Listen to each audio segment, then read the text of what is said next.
Арбаңыздар ағайын туғандар, урматтуу кыргыз эли. Сиздер менен кайрадан мен Айкөл Манас.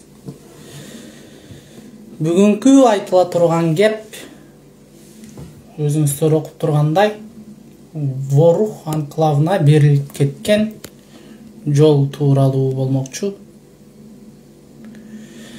Эфирге мен азыр элибизге белгилүү болуп калган Мерлан Маратбек уулу жана Эрбол Токтогулов агаларды кошомун. Бул агалар дагы азыркы учурдагы көпчүлүк дакансаларга, кошоматчыларга салыштырмалуу элге чындыкты кадимкисиндей жеткирип турган, калыстыктан тайманбай айтып турган агалар. Алар менен азыр түз эфирди улантабыз. Ассаламу алейкум Дастан байке, ден соолугуңуз жакшыбы? Иштериңиз жакшыбы?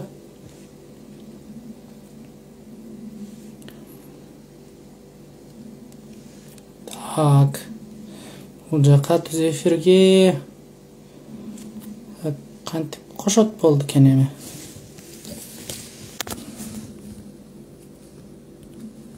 Так.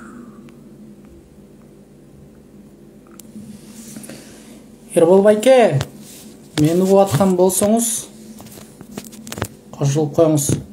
Мага приглашение жибербейсеңиз, мен кабыл алып коем. Бул жакта кантип кошуш керек экендиги тууралуу жазууну көрбөй атам.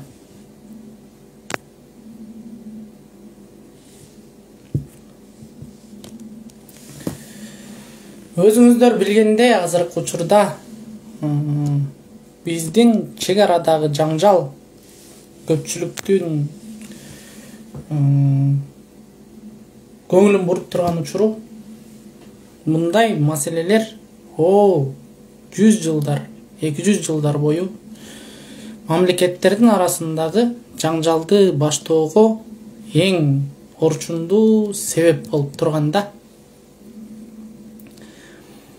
Бул маселе, бул деген, бул тажик менен кыргыз элинин ортосунда жаңжалды күчөтүп,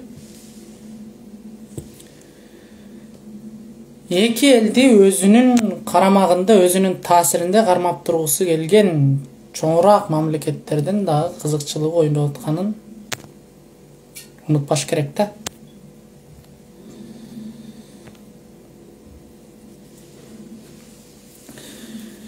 Жакшы Дастан байке, Кудайга шүгүр. Кудайга акырын кыймылдап атабыз.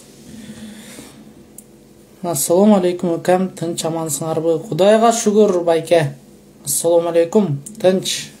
Акырындан эл катары кыбырап, өзүңүздөр жакшы турасыздарбы? Эрбол байке. Эрбол байке. Мынакей келди окшойт. Мынакей Эрбол байке болуп атат азыр түз эфирге.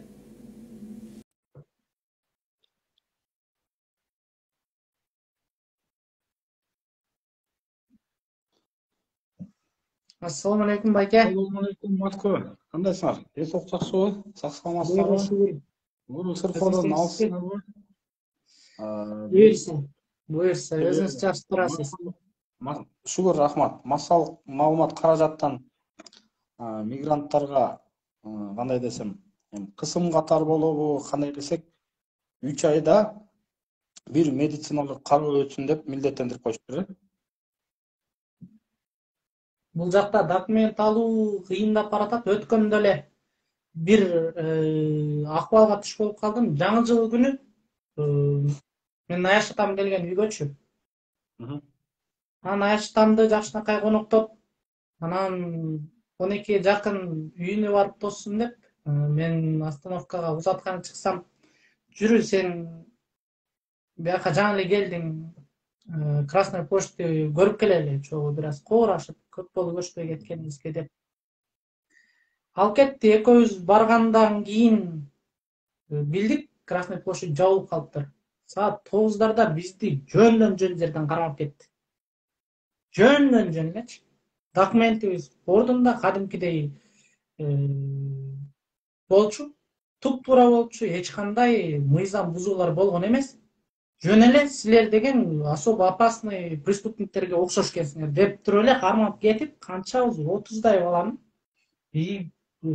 карып дагы калган кишилерди алып кетип туруп, жөн эле саат 4кө чейин кармап жатты да. Таңкы 4кө чейинби? Жаңы жылды ошол жерден тостук. Бул жакта ал сыяктуу кыйынчылыктар көбөйүп баратат күндөн күнгө. Мени бул бара-бара биздин жарандарыбыз, биздин баатырлар жерибизге кайтып келет, кыргыз жерине. Буюрса, Ошону түшүнөт. Анан илгери бирөө жатты эле. Айлабыз кеткенде тери ашаталык деген да. Ошого киребиз кайра. Туура. Бул кишинин бул сөздүн авторун да билем. Ошол эки кишинин айтты эле, айланып кеткенде тери ашатабыз деген да, буюрса. Ошого барабыз. Буюрса. Мен асманга чыгып айды алып берем деп ошондой мындай элге кереги тие турган кичинекей иштерди эле баштап берсе, элге жакшы болот эле да. Кыскасы айтып берсе арман көп байке. Анан өзүңүз билгендей, могу Ворух жөнүндө мен кызык маалыматтарды уктум да азыр. Салам алейкум Мирлан байке, жакшысызбы? Эфирге кошулганга запрос жөнөтүп коюңузчу, мен сизди да кошуп коеюн. Бул Ворух анклавы берилип кеткен дейт. Анклавы берилип кеткен дебедим, ошого жол берилип кеткен дейт. Бул баягы эле биринчи былтыркы жазындагы жолугушууда эле бул жерге жол салынууга, коридор салынууга уруксат берилген, кол коюлган, чечим чыккан дейт. Болгону эми буга элди көндүрүп, элди макул кылуунун аракетин көрүп жатышат дейт да. Эл макул боло турган убакытка келгенде мына бердик, эми бердик деп койгонго жол издеп атышат дейт. Булар болсо ала турган шапкесин да алып койгон деген маалыматты уктум да кече жакында элечи. Темир Беков деген киши кошулам деп атат азыр, бирок биз деген азыр Мирлан байкени күтүшүбүз керек. Ошондой кеп болуп атат. Эми билбейм эмне болот бул жагы. Сизде эмне маалыматтар бар бул боюнча? Негизи бул Ворух боюнча азыркы учурда тажик жарандары TikTok'то, Facebook'та жана Instagram соц тармактарында расмий Тажикстандан картасы чыгыптыр. Ошо Ворух бүгүнкү күн анклав эмес экен. Ошону тажик жаран мактанып атат. Ватан дигарай, Ворух анклав нес дейт. Бул биздин мекен, Ворух анклав эмес деп уже булар тойлоп карталарды чыгарып, татынакай ирети менен даярдап коюшуптур негизиненчи. Эми биздин бийликтегилерге кайрылат элем. Бүгүнкү күнү тажик жарандары Илон Масктын ракетасы менен Баткен аркылуу учуп өткөн жок. Эч ким кыйнаган жок. Анклавга кенен кесир, үй бүлөсү, бала чакасы менен эч кандай эчтеке болбой эле кирип чыгып жүрөт 30 жылдан бери. Ооба. Эч ким тоскоол берген жок. Бир да кыргыз астынан тоскон жок. Анан булар ошол конфликтный ситуацияга көптөн бери өзүлөрү алып келатышат. Тарыхта эле алсак, кыргыз эч качан биринчи кол салган эмес. Кыргыз бизде түпкүлүбүздө айкөл элбиз. Кечирүүмдүүбүз да.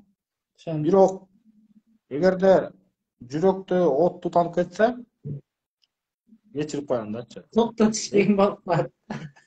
Эч ким Сталиндин да токтото албайт дегендейчи. Эми күлкү, бирок бүгүнкү күнү ошол мына УКМКнын башчысы Камчыбек Кыдыршаевич айтты. Бүгүнкү күнү 2 жол бар дейт Ворух анклавына. Бирөөсү Аксай мэринде, дагы бирөөсү бир участокто айтты. Бирок эки элдин коопсуздук жагын караш үчүн биз дагы бир жол ачып берип коелук дейт. Мындай да ошол 30 жыл болобу, 20 жыл аралыктын аралыктагы ошо конфликт болгон учурларды алып туруп анализ жүргүзсөк, Кыргыз эч качан биринчи кол салган эмес. Мына барып келген балдар айтып атат. Наоборот, Кыргыз тынч өтөт дейт. Тажиктер үй бүлөсү менен машинасы менен өтсө жөөлөп кыйкырып мындай сөөгүп өтүп кетет дейт да. Атайын ошо конфликттик учурга алып келиш үчүн, эптеп эле бир жаңжал чыгарыш үчүн жана Кыргызда көңүл бурбайт. Койчу деп коет экен, өтүп кетишет экен. Айла жокчу баягы. Арылдап аткан итке арыласаң кай арылайт да, арылдап аткан итке карабай өтүп кетсең каап кала берет. Чынбы? Анан бүгүнкү күнү мына ошо немеде даже ошо TikTok'тогу неме экен азыр. Так, Далери Эмомали деген тажиккен. Анан Шашпай ортодон видеосунда көрсөтөм. Мактанып атат. Мына Ворух анклав эмес. Ворух уже бүгүнкү күнү биздин мекенибиз болду. Картасы турат. Туура. Бизге дагы Курдай Жапаровдун пресс-конференциясында эле чыккан бул, билесиз да. Бүзгү маал чыгып кетпеди эле. Аны ошол комиссияны текшертем, бул жөнүндө ишти каратам деген бойдон эле токтоп калган да. Ошол бүгүнкү күнү мындай да. Бул чыккынчылык кадамдар көптөн бери келатат. Себеби былтыр прокуратура кызматкерлеринин прокуратура күнүндө президент барып өзүнүн жанакы белегин, наамдарды, мамлекеттик сыйлыктарды тапшыруу аземинде ошо ген прокуратура баарыбыз күбөбүз артында Кыргызстандын картасы илинип турган. Ошол Кыргызстандын картасында Ворух анклав эмес болду, чынбы? Чын. Ал үчүн эмне болду? Ошол пресс катчыны жумушунан күнөө коюп, кене коюп, сен карап аптырсың, сенин айыңан ката кетип, Ворухту сен анклав эмес кылып салыпсың деп жумуштан алып салды. Ооба. Туурабы? Туура. Туура. Анан экинчиси шайлоо учурунда. Муну биз көп жолу айттык, соц тармактарга да чыгардык. Кыргызстандын жанакы шайлоонун эмблемасы бар да.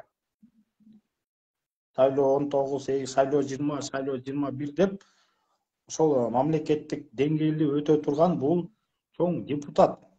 Мамлекеттик чоң кызматка келчү адамдардын аземи деп койсок болот да. Чоң нерсе шайлоочу. Жогорку кеңеш бул айлыкта кеңеш эмес. Ошол жогорку кеңештин эмблемасы ошол Ворух анклав эмес болуп турбайбы? Азыр Google'дан карап көрсөңүз, кийинки чыккан карталардын бирөөсүндө да Ворух анклав эмес. Кадимкидей эле Тажикстан территориясында турат. Аягына чейин укпай. Эми биздин ошол эмблема менен шайлоону ким тааныды? Дүйнөлүк эксперттер келип катышты, чынбы? Дүйнөлүк эксперттер келип катышты. Эл аралык уюмдар келип катышты. Чынында шайлоо өттү деп ошо шайлоону таанып кетишти. Мамлекеттер тааныды, биздин жогорку кеңеш таанылган үчүн ант берип, төш белгилерин алды, документин алды, удостоверениясынын бөлүгүн алышты. Эми булар мамлекеттик деңгээлде көп жерге чыгып, мамлекет элдин атынан мыйзам кабыл алат өзлөрү. Ар кандай маселе элдин камын көрүү үчүн ар кандай социалдык маселелерди чечүүчү адамдар. Карапайым элдин жашоосун татаалдаштырбай, тескерисинче жеңилдетип бериш үчүн келишти буларчы. Эми ошол шайлоонун эмблемасын дүйнө жүзүнө тааныды. Ал картада Ворух анклав эмес. Экинчиси. Үчүнчүсү Кытай Өзбекстан темир жолунун карталары чыкты. Кашкар, Ат башы, Кашкар, Ат башынын өрөөнүнөн өткөн неме бар? Ак Сарпа. Анан Өзбекстанга кирип кетип атат да. Ошол жерде дагы расмий карта. Бул уже мисалы үчүн Кытай менен сала турбасак, Кытайга кеткен картада Ворух анклав эмес болуп турат. Көрдүңүзбү? Бул чыккынчылыктар ичибизден чыгып атат, душмандарчы. Ооба да. Истен чыккан ийгиси болуп атат. Чек ара чет өлкөдөн эч ким келген жок. Анан могу ворукка 3-чү жолу кылып берем дегенде жеке өзүм мен каршымын. Акылсыздык да бул, аша чапкандык да. Аша чапкан кем Жок, чоңтойбу. Лучше. эми мындай да. Немеде былтыр тажик эли кол салды армиясы. Эми 36 деп расмий айтылды. Эми азыр канча экенин билбейбиз. Бирок 36 жараныбыз мүрт кетти десек болот, шейит кетти. Анын арасында жаш өспүрүмдөр каза тапты. 3 айылды келип талкалап, баарыбыз ошол кезде видео тасмаларды көрдүк, Өт барын өрттөдү, талкалады, тоноду, малды айдап кетти, техникаларды өрттөп, сөп талкалап кетти да. Аягы жүрүп, муну приграничный конфликт деп коюлду да. Булар биздин территорияга кирип келет ба? Эми мындай, мисал айта кетейин. Мен бүгүн мына эртеңки күнү бир немеге барып, кандай десем, принт хауска же жанагы печатный рекламный агентствого барып, Кыргызстандын картасын чыгарып туруп, могу эле коңшу Казакстандын Кордай районун, Алматы областына кирет, Кордай районун Кыргызстанга кошуп, соц тармактардан эгерде мен чыгара турган болсом, Кылмыш бул. кылмыш. Казакстан чалат. Биздин элчини чакырат премьер-министр президенти. Тетиги эмне дейт? Эмне шумдук бул депчи, ким тетиги депчи. Кылмыш иш козгойт. Анткени мен Казакстан мамлекетинин эгемендүүлүгүнө шек келтирип атам. Туура. Мындай да. Кандай десем, адамдын паспорт болуп атам да, меники деп элечи. Ошондой мисалда салыштыра келсекчи. Же болбосо, Туура. кошунамдын үйүнө кирип туруп, сарайын тосуп алып атам. Могу сарай меники, мага деп, мага карайт деп атам да. Ошондой мисал болуп атат да, жөндөн. Туура. Туура. Эгерде мен ошентип Казакстан Республикасына ошо Кордайды биздин мамлекет Кыргызстанга кошуп, мына бул Кыргызстандын жери деп соц тармактардан бүгүн болуп эртең чыксам, иш козгойт. Надо будет мени Казакстанга экстрадиция кылып ийишет. Эл аралык деңгээлдеги жумуш да бул. Анткени мен жанакы биз эң күчтүү деп аткан Казакстан Республикасынын эгемендүүлүгүнө биринчи шек келтирем. 18 миллион адамына шек келтирген болом. Эгемендүүлүгүнө коркунуч келтирди деп туруп, Казакстанга мени сурат алып кетишет. Мисал. Аз 1 мүнөт. Ерлан байке. Аз 1 мүнөт байке. Ерлан байке, мен сизди жанатан бери кошо албайтам да, добавление деп чыгып туруп элек, кошулбай калып атат. Сиз мага запрос жөнөтсөңүз да. Запрос жөнөтсөңүз, мен бул жактан подтверждение кылайын. Балким ошондо кошулат. Жанатан бери 5-6 жолу коштум, что-то кетпей атат. Ерлан байке.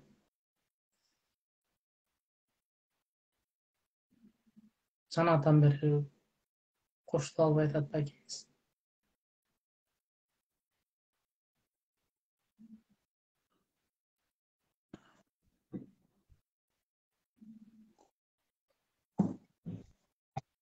Запрос на добавление деген чыгат болуш керек, алдыгы жерден көрсөңүз да, Ерлан байке.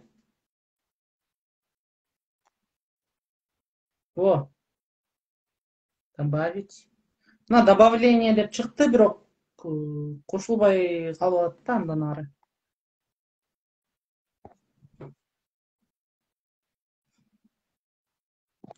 Кыскасы иним ошондой. Бул чоң кылмыш. Келечекте биздин Лейлек өрөөнүбүз, районубуз эч ким кепилдик бере албайт. Кепилдикти бүгүн кечинде же эртең таң атпай эмне болуп кетерин эч ким билбейт. Мисал үчүнчү. Мисал үчүн Жээнбеков деле 5-октябрда жанакындай төңкөрүш болуп кетерине көзү жеткен эмес, билген дагы эмес. Чынын келгендечи. Анан болуп кетти да, ал киши уктап отуруп ордун тартып ийди да. Анан мындай. Келечекте 1 жыл болобу, бул уже саналуу эле убакыт мөөнөт да, күтүү кимдики. Лейлек анклав болуп калат.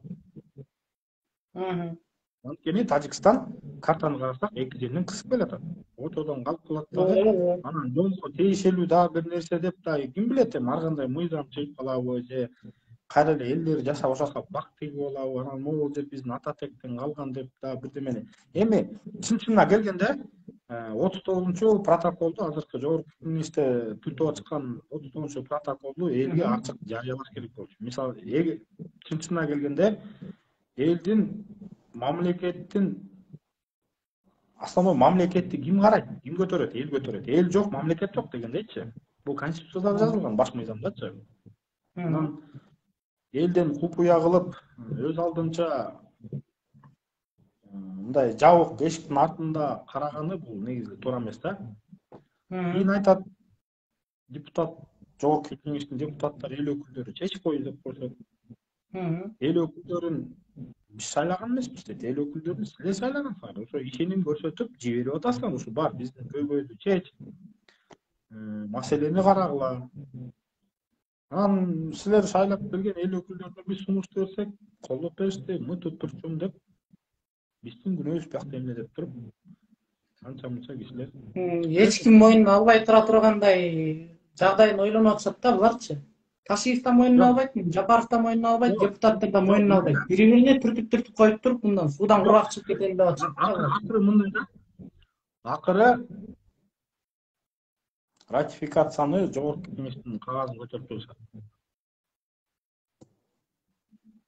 Биз барып сүйлөшүп келгенбиз, биз барып жаңжалды токтотконбуз.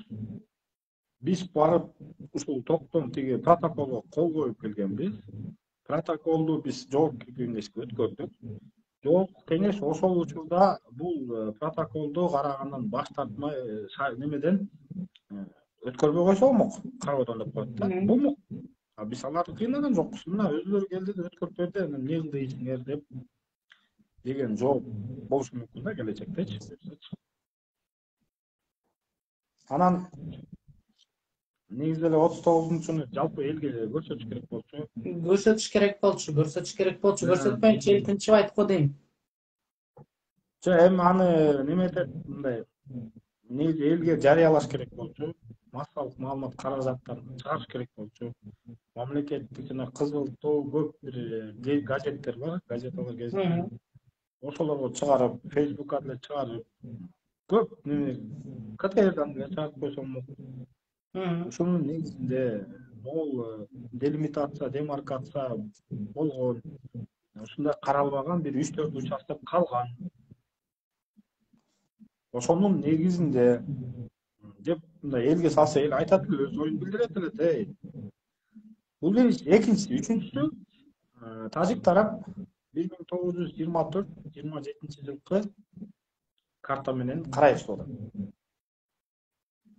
Бирок ошол картада эми баарыбыз эле көбүбүз көрдүк, ошол картада турат Ворох анклав эмес, бирок Мургап менен жерге тал Кыргыз территориясына кирип турат.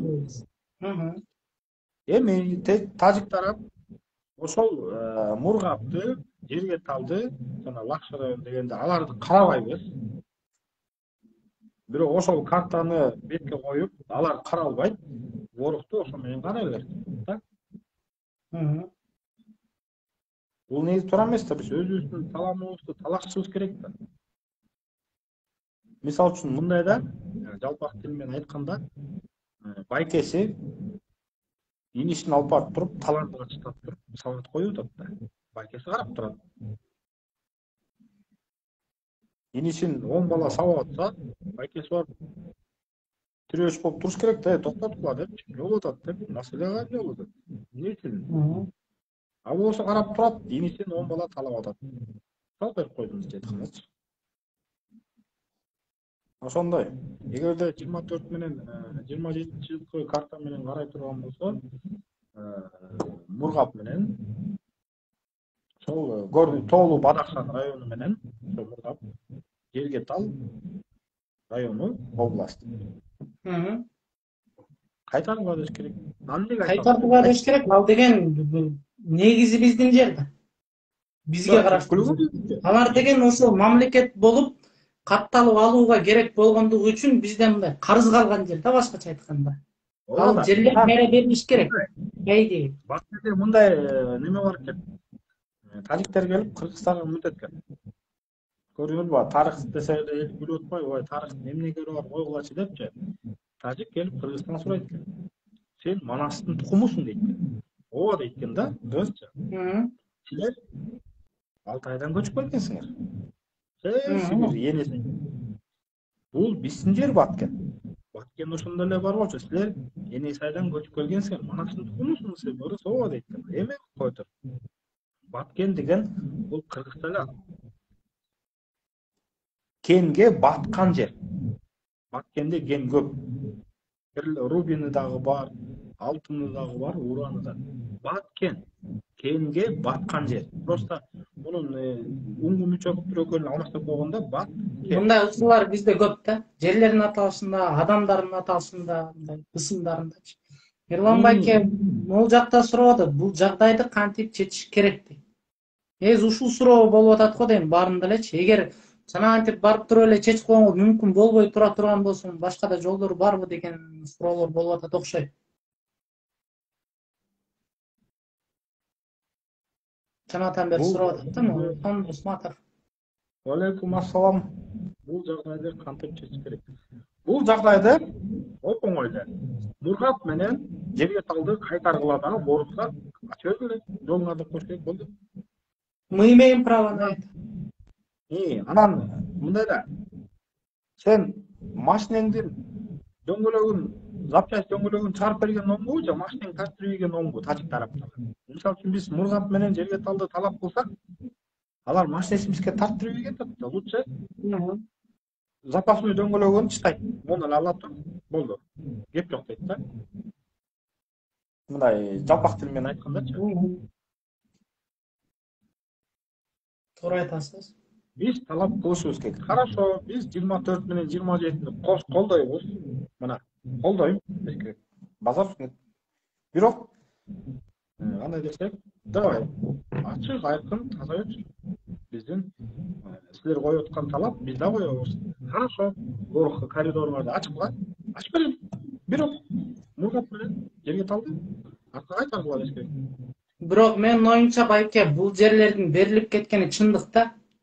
Ал деген жанагынтип кадимкидей мамлекеттик ишканаларда тажиктердин картасында вор анклав эмес, тажиктердин территориясында болуп тартылып турбайбы? Мен кечөөтөн бери картаны карап атам. YouTube'да өзүм Google'дан карта, Кыргызстан картасы деп чакырсаң дагы ошонун арасында дагы вор Тажикстан территориясында турат да, кошулупчу кадимкидей. Бул деген оюнчук эмес да, бул баланын мектепте тарткан сүрөтү эмес.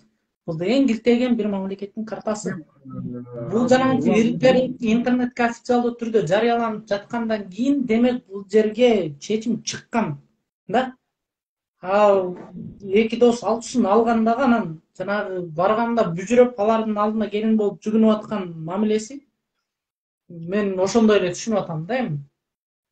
Atan Улан мырза суроо берип атат, тигилер макул болбойт да дейт. Макул болбойт, бирок башкартат. Биз дагы эми биз кичинекей бала эмеспиз да.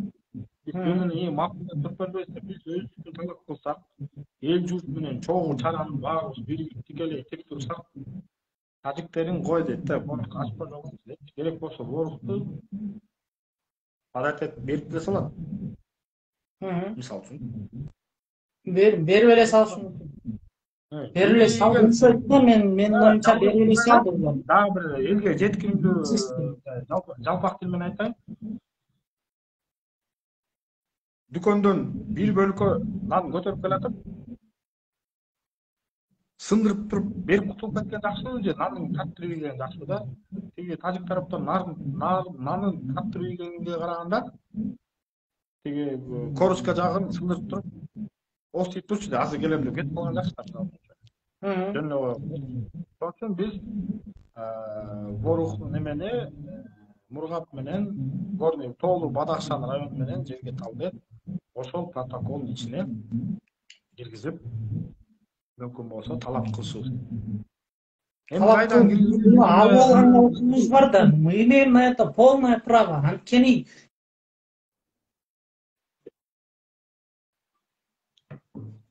Азыр 1 секундка өчүп калды, кайра койдум. Көрүнүп атабы байке? Эфир кетип атабы? Алло. О, Ал жерлер деген бизден алар ижарага алган жер да. Биз өзүбүздөн акчабызды өзүбүз сурай албай атабыз да. Плюс алар бир жагынан келип алып кайра угунуп атат да, биздин жерди талашып элекчи. Менин оюмча бул жерде тажиктер орустарга жамынып атат да азыр. Анткени орустар азыр бизге кандай мамиле кылат, сиз аны билесиз да. Рахмон менен Путин. Ала. болуп атат, айтор.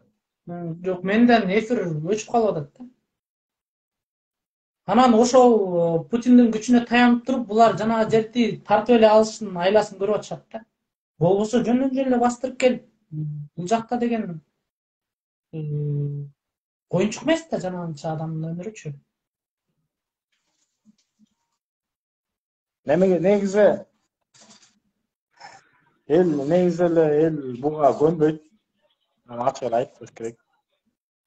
Эртеңки күнү биз кайра ошол чоң чечилбеген көйгөйгө өзүбүз илинебиз.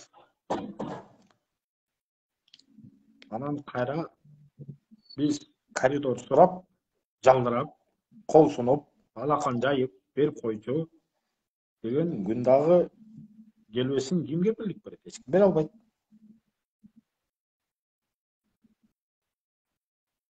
Андан ары анан ошол лейлек эгерде бөлүнүп кете турган болсо, жана кийин анклав боло турган болсо, 10 жылдын ичинде бат эле тажиктешип кетет, тажиктер кирет, каптап кетет. Кыргыз арасында орусча айтканда ассимиляция болуп кетет да. Туура. Анан көңүл бурбаган мамиле бийликке койчу дейт, кала берели ушул жакта өргөзүп жүрө береличи деп, ошол бойдон кийин бир муундан кийин айтат, биз түбүбүздө кыргыз болчубуз деп тажикче жооп бериши мүмкүн да. Билем, чоң аталарым кыргыз болду да айтканын билбейм деп коет да, уккам депчи. Ошого мээси жетпей атат да могу экөөнүнчү. Да, могу мурдун ар жагын көрбөгөн адамдар экен да, мынчалык деп ойлогон эмесмин чынында. Эми мына расмий массалык маалымат каражаттарына чыгып атат. Радиодон деле айтып атат. Неме деп 10 февралдан баштап тажик тарап биздин территорияга, биздин немеге келип, биздин жерге эки тараптуу комиссия чогулуп, делимитация эмес, уже демаркация деп атат да. Уже бул демаркация деген бүттү деген иш, уже казык кагуу деген сөз да. Демилитация, демаркация, демилитация деген бул чек араны аныктоо. Эми булар келип демаркация кылабыз деп атат да. Бул казык кагылса, болду, өмүрү чыкпайт аяктанчы. Эч ким чыгара албайт. Ошо. Негизи Кыскасы курчуп эми кетти. немени көрөбүз. Жогорку кеңеш кандай реакция кылат? Колдойбу, бирок эгерде бул 39-протокол өтүп кете турган болсо, анда бул келечекте Кыргыздын чоң бир немеси болот да, шору болот.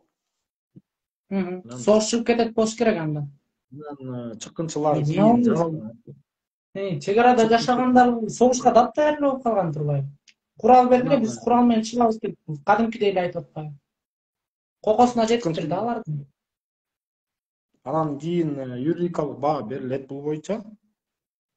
Чыккынчылардын жоопкерчилиги каралат. Катуу жоопко тартылат да негизичи. Анткени муну элге чыгарбай туруп, өз алдынча жабык эшик артында колдоп, жергиликтүү эл деген бар. Элдин оюн угуш керек. Барыш керек жерине. Туугандар, могул жер мондай болуп атыптыр. Бак эмне биздин кыргыздар документалдуу кагаз менен чыгып айтып атат, бул деген Кыргыздын жери.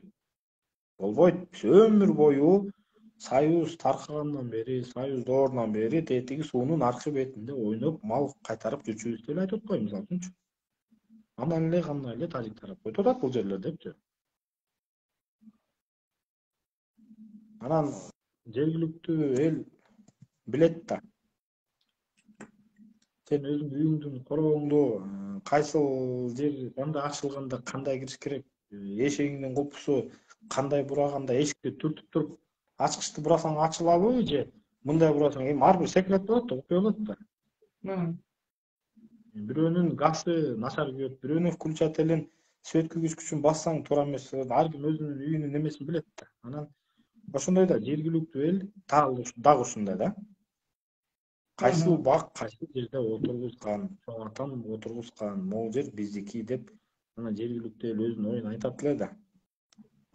Мисалы үчүн Камчыбек Ташиев былтыр Ворукту бизге бергиле. Биз ошо Воруктун аянтындай болгон жерди силерге Баткен областынын бир жеринен беребиз деп тажиктер макул болбой коюптур. Негизи бул дагы туура эмес.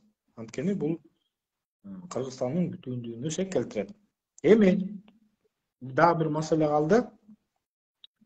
Борук анклавына жетпей дагы эки анклав бар. Бирөө Сох деген анклав бар.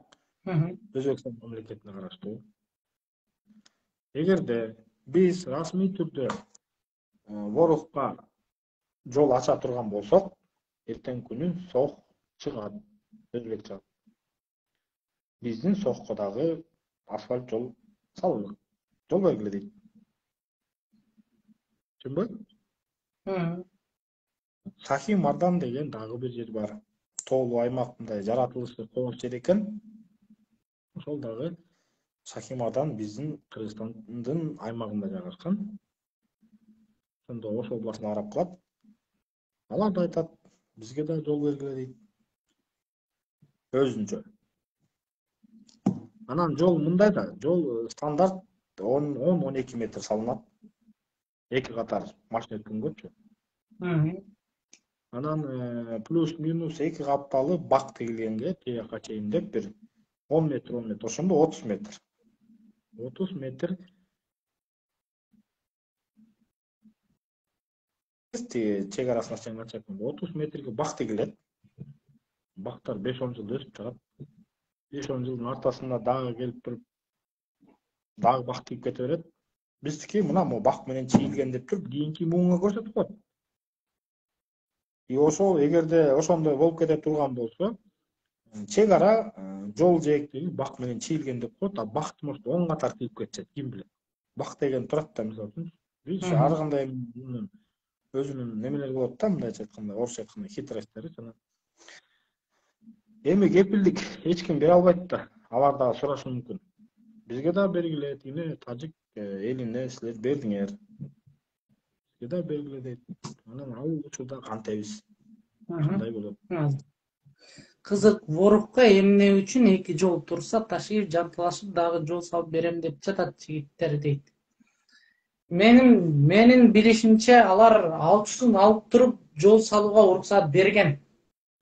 Алар уруксат бербесе, жанагынтип официалдуу түрдө картасына чыкпайт болчу. Ошон үчүн алар элдин башын айландырып, эптеп элди көндүрүп, ар кайсындай жолдор менен ал жака жол бериле турган болсо элек анклавда калбайт, биздин жер болуп эле тура берет, коркпогула демешетип туруп макул кылып койгулары келип атат да. Ошон үчүн булар чакырган жерге жанагынтип жүгүрүп барып атат да. Болбосо бир эмес эки жол турса, ал жерге атайын жол салып берип эмне кереги бар эле да. Эки жол менен жергиликтүү эл айтып атышпайбы? Татынакай ирет менен эле келип кетип атышат дейт. Эч ким тоосуп келип кете беришет, кадимкисинен эле оокат кылып атат. 30 жылдан бери, 31-жыл болот быйыл бурса, эгемендик. Ошондон бери баягы чек аралар аныкталган. Негизи 91-жылы Союз таркагандан кийин Алматинский соглашение бар. Алматада бүт мамлекеттер, коңшу мамлекеттер кол коюшкан. Кандай турган чек ара болсо, ошо менен бүтсүн деп туруп кол койгон. Кийин өзгөрүү болбойт депчи такташкан. Эми биз кайра ошону бузуп атабыз да өзүбүз. Биз деген өзүбүздүн эгемендүүлүгүбүзгө өзүбүз шек келтирип баштадык да. Ой, биз тигилердин коопсуздугун ойлоп жол берип коелук депчи. Тажик элине кол салды деген фактыларды акыркы 30 жыл карашсын. Канча жолу болуптур? Тажик тарап канча жолу кыргыз жарандарына кол салган? 30 жылдан бери конфликтти архивден көтөрсө чыгат. Ошо менен анализ процентовка кылып туруп анализ чыгарып койсо болот. Эгерде кыргыз тарап тажик жарандарын ошо 30 жылдан бери кордоп өтүп аткан унааларын талкалап, тиги жүктөп бараткан оокаттарын, мал мүлкүн, жанакыл жашылча жемиштерин тоноп кеткен фактылар миң каптап чыкса, миңден ашык, ошондо анан ито жол бербей коопсуздугун дагы карап коюш керек болчу. Эртең менен 9дан 1ге чейин өтөсүңөр. Жок, кечки 7ге чейин жарык учурунда, караңгыда неме болот, анализ болот. Мисалы үчүн кылмышты кантип анализдейт? Бир айдыкын. Уурулук канча болду бир айда? Кайсыл аймактын, кайсыл жеринде, райондун кайсыл бурчунда көбүрөөк, кайсыл аймакта? Сааттары да каралган. Кайсыл учурларда? Түнкү 12ден таңкы 6га чейинби же таңкы 6дан түнкү 12ге чейинби деген анализ болот. Эгерде түн көп болуп кетсе, анда басымдуулукту түнгө өткөрөт. Түн ичинде рейдтерди жүргүзөт. Ошонтип ана кылмышкерлер кармалат да. Мында эле оңой анализди кылып койсо болот. Канча, кайсы күнү, кандай учурларда кыргыздар чынында эле тажик жарандарына канча кол салган, эмнелерин уурдаган, эмнелерин талкалаган, жөндөн-жөн себепсиз дегендерди караса эле, чынында эле миңден ашып кете турган болсо, анда чек коюп коюш керек.